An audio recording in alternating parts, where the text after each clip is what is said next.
তিন শ্রেণীর মানুষ জান্নাতে যাবেই, তিন শ্রেণীর মানুষ জান্নাতে যাবে। এক, পাপের জন্য কাঁদে যে, পাপের জন্য চোখের পানি ঝরায় যে, সে জান্নাতে যাবেই। দুই, আল্লাহর রাস্তায় পাহারা দেয় যে, জান্নাতে যাবেই। তিন, অপর নারীকে দেখে চক্ষু নিচু করে যে, বেগানা নারীকে দেখে চক্ষু নিচু করে যে, সে জান্নাতে যাবেই। জরুরি কথা। জাবির রাদিয়াল্লাহু তাআলা আনহু বলেন, আমি আল্লাহর নবীকে জিজ্ঞাসা করলাম আন-নাজরাতুল ফাজাতে, আল্লাহর নবী, হঠাৎ যদি কোনো মহিলার উপরে চোখ পড়ে যায় তাহলে কি করব? আল্লাহর নবী, হঠাৎ যদি কোনো মহিলার উপরে চোখ পড়ে যায় তাহলে কি করব? ফাআমারানি, তিনি আমাকে আদেশ করলেন আন আসরিফা বাসারি, যে আমি আমার মুখটা ফিরিয়ে নিব। তিনি আমাকে বললেন যে তুমি তোমার মুখটা ফিরিয়ে নিবা। জরুরি কথা। 6টে জিনিস করো, আমি জান্নাতে নিয়ে যাব। কিভাবে নিয়ে যাব সেটা আমার ব্যাপার।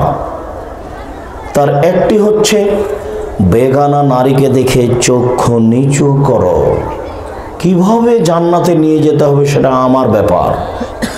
দুই, তিন শ্রেণীর মানুষ জান্নাতে যাবে। তার এক শ্রেণীর মানুষ অপর নারীকে দেখে চক্ষু নিচু করে যে। জরুরি কথা। হঠাৎ চোখ পড়ে গেলে মুখ চোখ ফিরিয়ে নিতে হবে। বলেন এবার আপনার টিভির কি হবে?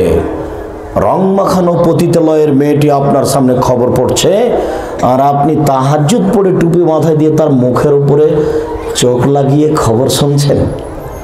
ছি ছি ছি ছি ছি ছি ছি ছি। রং মাখানো মেয়েটার দিকে তাকিয়ে চক্ষু ঠান্ডা করে জান্নাত কিনতে চায়। রং মাখানো পতিতালয়ের মেয়ে বিশাল টিভিতে ল্যাংটা হয়ে নাচছে, কলিজা ঠান্ডা করে জান্নাত কিনতে চায়। জান্নাতের মেয়ে পড়ে আছে। আমি অনুবাদক, মুহাম্মদ সাল্লাল্লাহু আলাইহি সাল্লাম 1450 বছর পূর্বে এই কথাই বলেছেন। আল্লাহে আল্লাহর কসম, আল্লাহে আল্লাহর কসম, আল্লাহে আল্লাহর কসম, 90 সাল থেকে নিয়ে এখন পর্যন্ত আমি কোনোদিন অপ্রয়োজনীয় কোনো বাক্য বলিনি।